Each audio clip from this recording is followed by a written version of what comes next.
Hindi lang mga sasakyan na nakaparada sa mga bangketa ang target ng clearing operations ng MMDA sa Mabuhay Lane sa Caloocan. Kasama rin dyan ang mga nakaharang na gate, pati na rin kulungan ng aso. Balitang hatid ni Susan Enriquez.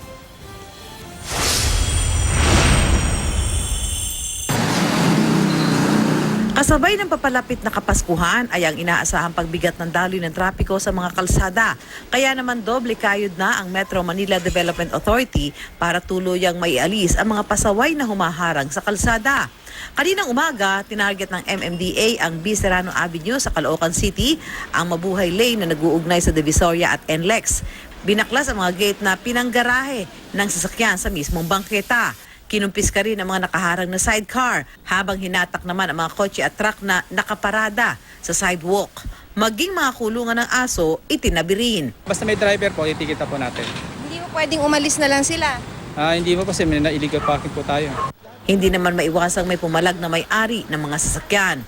Tulad ng may-ari ng machine shop na ito dahil hindi naman daw bangketa ang pinaradahan ng truck. Ang sabi niya po sa akin, hindi po sidewalk. Ang sidewalk daw, ito po din guwit. Hanggang dito daw sidewalk. Trabaho lang po ito, sir. Trabaho lang po. Wala pong personalan to.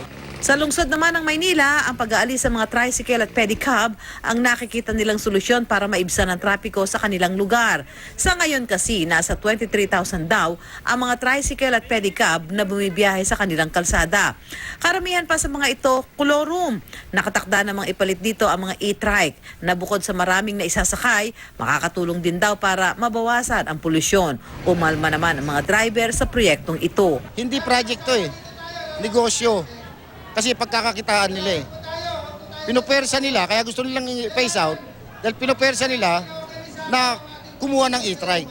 Nilinaw naman ng lokal na pamahalaan ng Maynila na hindi nila agad ipe-phase out ang mga pedicab at tricycle sa mga kalsada.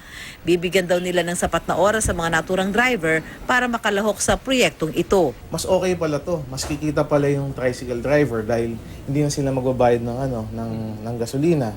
Tapos after 4 or 5 years, kanila na yung e-trike.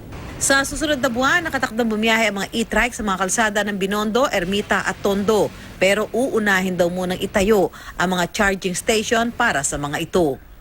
Susan Enriquez, GMA News.